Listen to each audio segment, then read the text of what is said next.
friends, we have already started the first unit from the paper number second, and in that we have already seen the production and utilization trends of milk in India, how the milk is utilized. Okay, the production of the milk. We have also seen the domestication of cows, buffalo, sheep, goat, and camel. Then we have seen the milk supply, from where the milk supply comes from. We have also seen the India's position in the world in respect of milk production. As you know that India secured the first position in milk production. Then we have also seen the cattle population.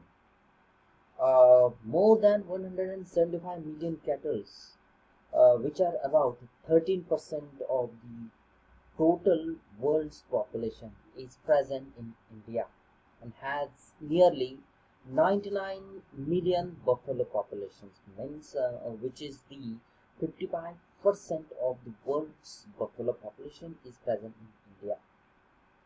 But as we have a lot of the cattle population, buffalo population, but the productivity of animal is just 987 liter per lactation.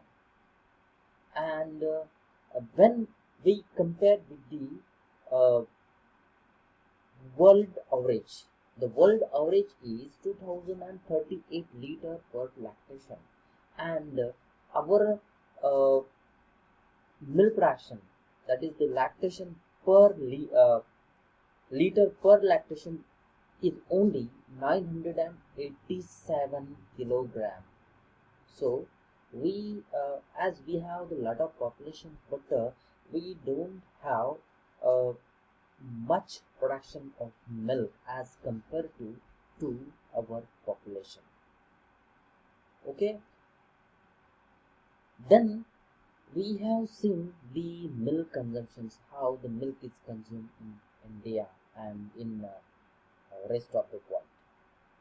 And after this part, we have also seen some part of the anatomy of udder, which is the udder is nothing but it is the milk producing organ of female cattle, that is called as the udder.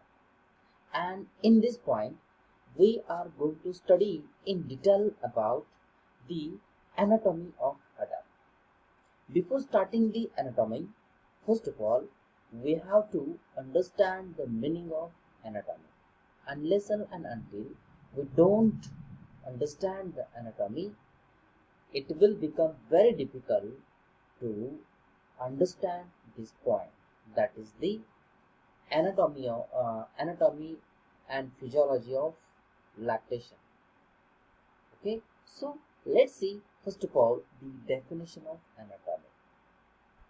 Anatomy is the branch of biology concerned with the study of structure of organisms and their parts. It means that in anatomy is the branch of biology which deals with the study of various structure of organisms and their structure of organisms and their part. Here we are going to study the udder. So in this unit or in this point we are going to study the anatomy of udder, physiology of udder. Anatomy means the structural study of organism's body part. Here organism's body part is udder. It means that we are going to study in detail anatomical structure of udder. We have seen in our previous lecture that the how the mammary gland start to develop in the fetal life. It means that this is for your kind information. I'm here with in this slide. In this slide, I have given a picture of cattle. Okay, and this cattle is pregnant.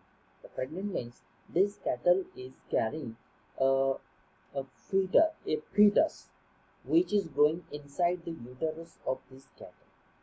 Okay, and in this lecture we are studying the how the mammary glands of this fetal. Okay, the mammary glands of this fetal is developed. Okay, so the second month up to the 6th month of gestation means the second month up to the 6th month gestation period of this cattle, the mammary glands which is present inside this fetus, they start to develop. And when this fetal becomes the 6 months old, the mammary glands fully develops inside this fetus. The development of milk ducts and the milk secreting tissue takes place between the puberty and parturition. It means that when these cattle give birth to this young one, when these cattle give birth to this young one, and the mammary glands again start to develop, and the milk ducts which is present into this young one, they start to develop, and also the milk secreting tissues also develops. But when this young one attains the puberty, when this young one attains the puberty, up from the period of puberty up to the period of parturition, the milk duct and secreting tissue gets fully developed. Okay, and in that case, this young one is not called as the young one, but this is called as the reaper. Okay, then the udder continues to increase in cell size and cell membranes throughout the first 5 lactations of the cow. It means that when this young one becomes the cow, and from the first 5 lactations of the cow, the milk production capacity increases correspondingly. It means that up to the 5 lactations of this young one, its production capacity generally increases continuously. Okay, so let's review again the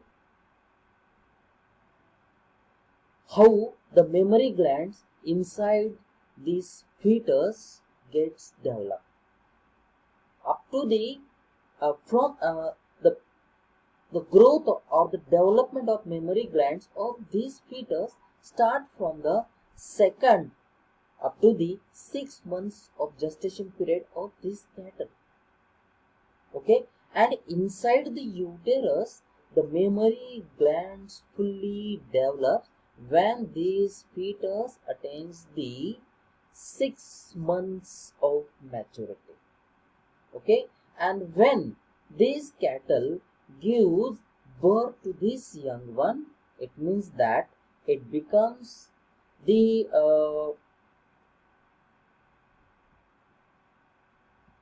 when this cattle gives birth to this young one, and this young one attains the age of puberty, the milk ducts and milk secreting tissues start to develop, and it gets fully developed means the milk ducts and milk secreting tissue fully develops during the period of puberty up to the period of parturition. And when this female gives birth to the new young one, again she gives the birth to the new young one, at the times these milk secreting tissues and milk ducts will be fully developed. Okay, so in this way, the mammary glands of a female develops inside the uterus and outside the uterus when this female gives birth to this young one. After the birth, again the milk secretory tissues and the milk duct develop up to the age up to the age of parturition, and it start to develop from the period of puberty of this. Okay.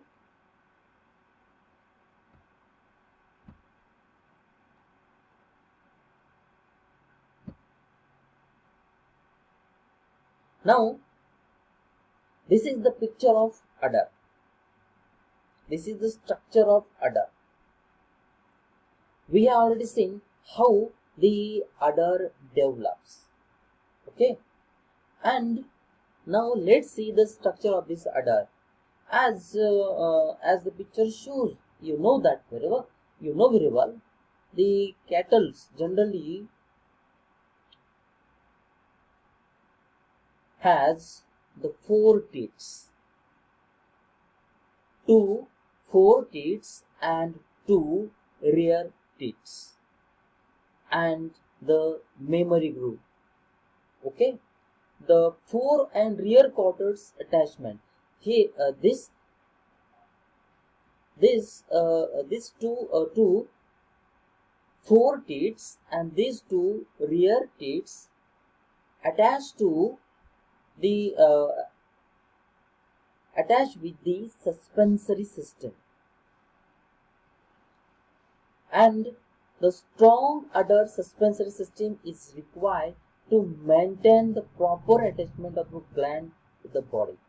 Okay, so this udder generally require a strong udder suspensory system, because this udder has to carry up to 50 liters of milk. So to carry a huge weight, this udder require the strong suspensory system. The mammary gland is a skin gland and is external to body. Okay, a Holstein cow may have 50 liters of weight hanging from her body when she walks into the milking parlor with the milk. It means that up to this sentence itself indicates that how important is the suspensory system of this udder, because this udder has to carry 50 kilogram of weight, 50 liter of weight of milk, and therefore the suspensory system should be a strong.